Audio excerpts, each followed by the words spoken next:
What happens when God gives you a promise, but years go by and nothing happens?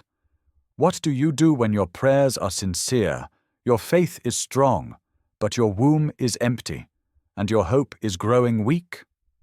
This is Sarah's story, a woman of great beauty and even greater sorrow, a woman chosen by God yet burdened by delay, a woman who laughed at God's promise and still saw it come true.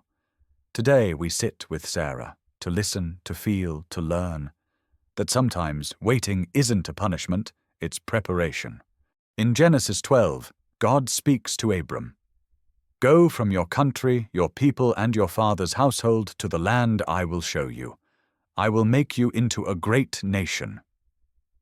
And so Abram obeys. But Sarah, she follows quietly. No spotlight, no direct voice from heaven, just a wife walking behind a man with a promise.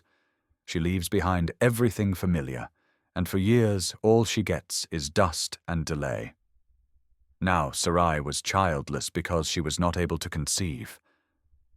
Genesis 11:30, that one sentence would shape decades of her pain. Time passed. Years turned into decades. Her hope turned into questions, and questions turned into silence. After this, the word of the Lord came to Abram.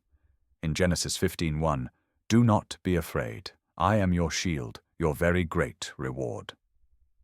But the years kept passing, and still, no child. Can you relate to watching others receive their blessings while your arms remain empty? To saying Amen while your heart says, "But when, Lord?" Sarah knew what it felt like to smile in public, but break in private. Eventually, she couldn't take it anymore. So she did what many of us do. She tried to fix it. So Sarai said to Abram, "Go, sleep with my slave. Perhaps I can build a family through her." Genesis 16:2. It was desperate. It was human, and it only made things worse. Hagar conceived, and suddenly the one who helped her became the one who hurt her. When she knew she was pregnant, she began to despise her mistress. Genesis 16:4. Can you imagine the pain? Giving someone else your place, only to feel pushed out of your own story? But still, God didn't give up on Sarah, even when she had given up on herself. Then came the moment, the promise revisited. In Genesis 18:10, "Then the Lord said, I will surely return to you about this time next year, and Sarah your wife will have a son." And what did Sarah do? So Sarah laughed to herself as she thought, "After I am worn out and my Lord is old, will I now have this pleasure?" Genesis 18:12. She laughed. Not in joy, but in disbelief. It wasn't a mocking laugh. It was the laugh of a woman who had learned to live with disappointment, a woman who had cried too many nights to believe again. But God always has the final say. Now the Lord was gracious to Sarah, and did for Sarah what he had promised. Genesis 21:1. At the age of 90, the woman who laughed in disbelief now laughed with joy. Sarah said, "God has brought me laughter, and everyone who hears about this will laugh with me." Genesis 21:6. Her sorrow turned into joy. Her shame turned into testimony. Her waiting into a miracle. So what does Sarah teach us?